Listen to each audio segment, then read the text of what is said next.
अंधी सास की चालाक बहू। लो कर लो बात, शिव मंदिर का शंख भी बज गया। इसका मतलब सुबह के 7 बज गए हैं, लेकिन अभी तक नाश्ता नहीं आया। अरे बहू, ओ पूनम बहू, अरे इस अंधी बुढ़िया को इस जन्म में नाश्ता नसीब होगा कि नहीं? कल रात को भी फुलके जला दिए थे, कुछ मजा नहीं आया था खाने में।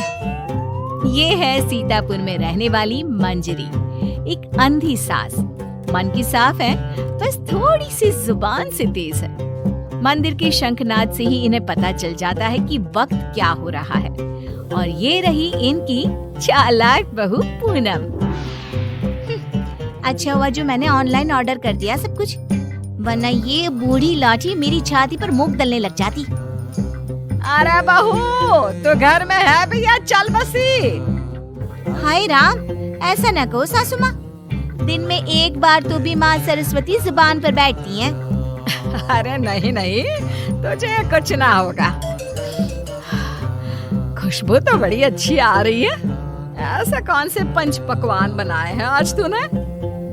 आज है स्पेशल जलेबियाँ, फाफड़ा, आलू की पराठे, कम चीनी वाली गर्मा गर्म चाय, दही पकोड़े, ये सब। वो मुझे डॉक्टर ने कहा है ना कि आप दिन में कम से कम 3 से 4 घंटे सोया करो, इसलिए आज मैंने सारा काम निपटा दिया है। अब मैं सो जाऊंगी। वाह, क्या स्वाद है। लेकिन बहू, ये तो ब्रिजवासी की जलेबियाँ है ना? तू तो कह रही है कि तूने बनाया है। दरअसल वो मैंने ब्रिजवासी काका से रेसिपी पूछ ली थी। अच्छा मम्मी जी, मैं आती हूँ अभी, जरा वो दूध गैस पर तेज आंच पर रखकर आई हूँ ना। पूनम फौरन ही वहाँ से उठकर रसोई में भाग जाती है। मंजरी को फिर भी पूनम पर थोड़ा शक आता है। पूनम ऐसे ही रोज अपने पति के पैसों को खर्च करके बाहर से खाना मंगवाती और अपनी सास से कहती कि उसने खुद बनाया है, और उसकी बेचारी अंधी सास बहू के इस झूठ से बेखबर सारी चीजें मान भी लेती। एक दोपहर में पूनम पूरा मेकअप करके तैयार होकर खड़ी होती है। चलो फटाफट पतली गली पकड़ के निकल लेती हूँ, इससे पहले कि बुढ़िया मुझसे टकराए। बेचारी मेरी अंधी सासू माँ, उसे लगेगा कि मैं सो रही हूँ, जबकि मैं तो अपनी जान से मिलने जा रही हूँ। पूनम हर दोपहर को अपनी सास को बेवकूफ बनाकर बाहर अपनी बॉयफ्रेंड लखन से मिलने जाती थी, और आज भी कुछ यही प्लान था। ए जी ओ जी लो जी सुनो जी, मैं हूँ मन मौजी, करता हूँ मैं जो वो तुम भी करो जी। 1 2 का 4, 4 2 का 1, माय नेम इज लखन, सजनों का सजन मेरा नाम है लखन। लखन, तुम भी ना बिल्कुल एंटीक पीस हो। यार पूनम, हम कब तक ऐसे छुप छुप कर मिलते रहेंगे? एक तो मेरे पास कोई नौकरी भी नहीं है, वरना यह दिल वाला अपनी दुल्हनिया को खुद ही ले जाता। टेंशन मत लो, जब तक तुम्हारे पास पैसे नहीं आ जाते तब तक हम दोनों के लिए मेरा ससुराल है ना, मैं सब देख लूंगी। लेकिन तुम्हारे पति को शक वक हो गया तो? अरे मेरा पति तो मेरा दीवाना है, आंख बंद करके मुझ पर भरोसा करता है। उसके पास से घी निकालने के लिए उंगली टेढ़ी करने की नौबत तक नहीं आएगी। ओए होए, होए होए, शुक्रिया मेरी जान, love you love you love you. I love you too. इसी तरह दिन बीतते रहते हैं। एक रात देवेश बहुत खुश अपने ऑफिस से घर लौटता है। माँ, पूनम, एक खुश खबर है, ऐसी खुश खबर कि जिसे सुनकर आप दोनों फूले नहीं समा पाओगे। अरे तो जल्दी बताना फिर। हाँ हाँ, इतना सस्पेंस मत बढ़ाओ। मुझे कंपनी में सीईओ का पोस्ट मिल गया है। अरे वाह, जुग जुग जियो मेरे लाल। अब तो एक बड़ा माखन का कनस्तर चढ़ाऊंगी भोग में अपने कान्हा जी को। वाओ, मतलब अब 2 गुना 3 गुना 4 गुना पैसा होगा, और हमारी तिजोरी में साल की 12 महीने दिवाली होगी। वाह वाह वाह वाह, कांग्रेचुलेशंस देवेश। Thank you. लेकिन इस खुश खबर के साथ साथ एक और बात भी है। मुझे कल सुबह ही मुंबई के लिए रवाना होना होगा। बिजनेस मीटिंग है, लगभग 1 हफ्ते तक वहीं रहना होगा। क्या? ये तो कितनी अच्छी बात है। मेरा मतलब है कि आप मुंबई घूम भी लेंगे। कहते हैं ना, रात में मुंबई की सड़कें और नजारा काफी सुहाना होता है।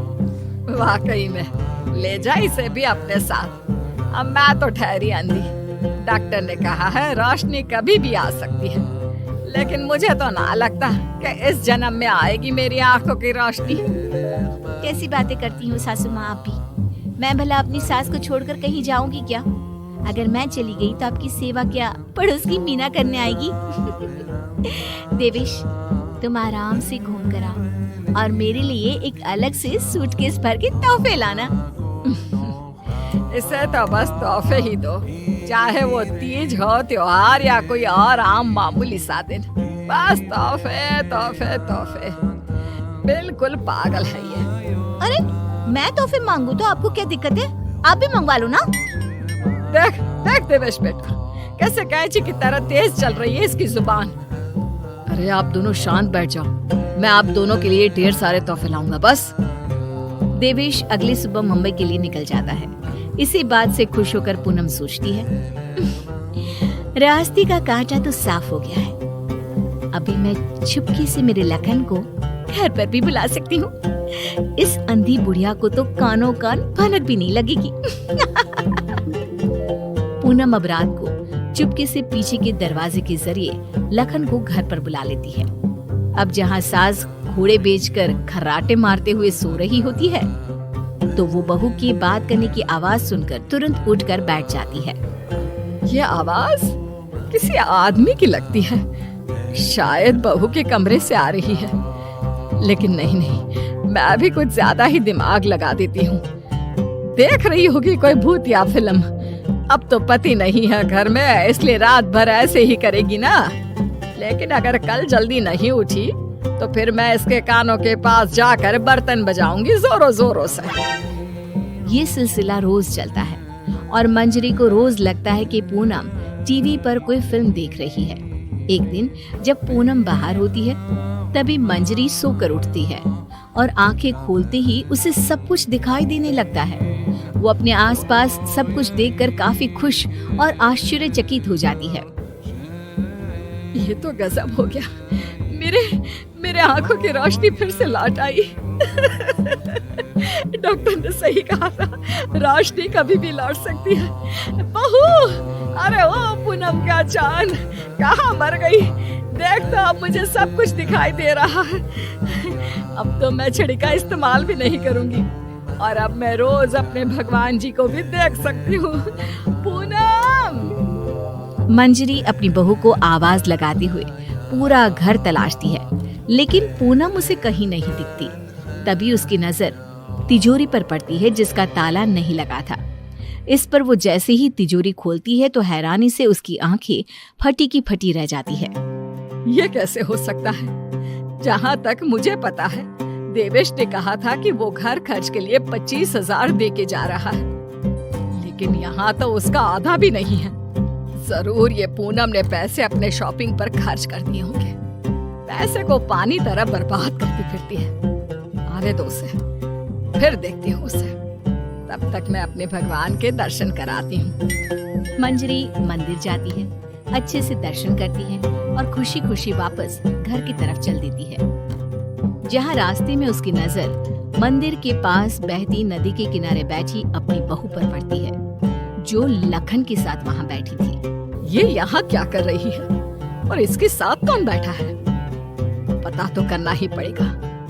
अब मंजरी चुपचाप आगे बढ़ती है और वहीं पास में एक बड़े पेड़ के पीछे छुपकर उनकी बातें सुनने लगती है। सुनो लखन, कल मेरा पति आने वाला है। आज रात को तुम आना और हम दोनों पूरी तिजोरी पर हाथ साफ कर देंगे। और भी बहुत सारा बेशकीमती सामान पड़ा है घर पर, उसे भी हम अपने साथ लेकर यहाँ से भाग जाएंगे। आइडिया अच्छा है मेरी जान, अब हमें कोई नहीं रोक सकता। हम ना यहाँ से सीधा सिंगापुर जाएंगे डार्लिंग। बाप रे बाप, इसका मतलब इस महारानी का इस मुफ्तखोर के साथ चक्कर चल रहा है। अच्छा, तो मेरे बेटे को लूट कर अपनी दुनिया बसाने का प्लान चल रहा है। अब रुक, तुझे दिखाती हूँ दाल और आटे का भाव।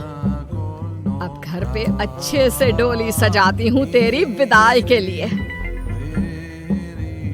मंजरी वहां से चली जाती है और कुछ देर बाद जब पूनम घर लौटती है तो वो दोबारा उसके सामने अंधी होने का नाटक करने लगती है। अरे सासू माँ, व्हाट्सएप? अरे कुछ नहीं बेटा, बस वो देवेश की याद आ रही थी। अरे सासू माँ, इतना लोड क्यों ले रही हो? वैसे भी वो कल तक वापस आ ही जाने वाला है, फिर क्यों खामखा परेशान हो रही हो आप? वैसे भी कल से आप दोनों माँ बेटे अपने रोने के दिन भरने शुरू कर देना।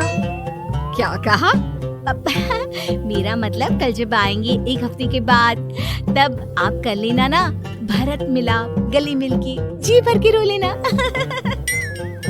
अच्छा, ऐसा कह रही है क्या तू? ठीक है, चल बहू, मेरे ना घुटनों में काफी दर्द हो रहा है, थोड़ा बाम लगाकर मालिश तो कर देना बेटा। और हाँ, 2 दिन बाद 7 पंडितों को भोजन खिलाना है, उसके लिए मसाले भी तो तैयार करने हैं। सिलबट्टे पर ही पीसना है उनको, घर के पीसे शुद्ध मसाले चाहिए। लेकिन सासू माँ, मैंने जो कह दिया सो कह दिया, अब कोई आना कानी ना करना, ठीक है? वरना देवेश को फोन करके बता दूंगी। हाँ, मंजरी अपनी बहू पूनम से जानबूझकर सारा काम करवाती है और ना चाहते हुए भी पूनम को वो सारा काम करना ही पड़ता है। आखिरी बार थोड़ी एक्स्ट्रा सेवा करा लेती हूँ इस नासपिटी करमचली से। मुझे इतने सालों तक उल्लू बनाया ना, अब इससे एक दिन में कैसे सूखी मिर्ची बनाती हूँ देखना। सारा दिन काम करके पूनम अपने कमरे में जाती है और रात को लखन पीछे के दरवाजे से घर में घुस आता है।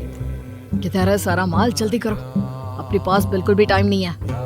पूनम और लखन मिलकर सामान चुरा ही रहे होते हैं कि तभी वहाँ पर देवेश और मंजरी आ जाती हैं और उन्हें वहाँ देखकर पूनम और लखन के पैरों तले जमीन खिसक जाती है। देवेश, देवेश, तुम? सासू माँ, आप देख सकती हो? कैसे? तुझे क्या लगा तू हमें इस तरह चूना लगाकर आसानी से बचकर निकल जाएगी? पूनम, जो कुछ भी तुमने हमारे साथ किया है ना, मैंने कभी सपने में भी नहीं सोचा था कि तुम ऐसा करोगी। बहुत बहुत गलत किया तुमने। और तू लंगूर लखन, तेरी तो ऐसी की तैसी। बचाओ, माफ कर दो भैया, माफ कर दो। लखन हाथ जोड़कर खड़ा हो जाता है, लेकिन देवेश उसे नहीं छोड़ता। वो तुरंत पुलिस को बुलाता है और पूनम और लखन को फ्रॉड और चोरी के केस में अरेस्ट करा देता है।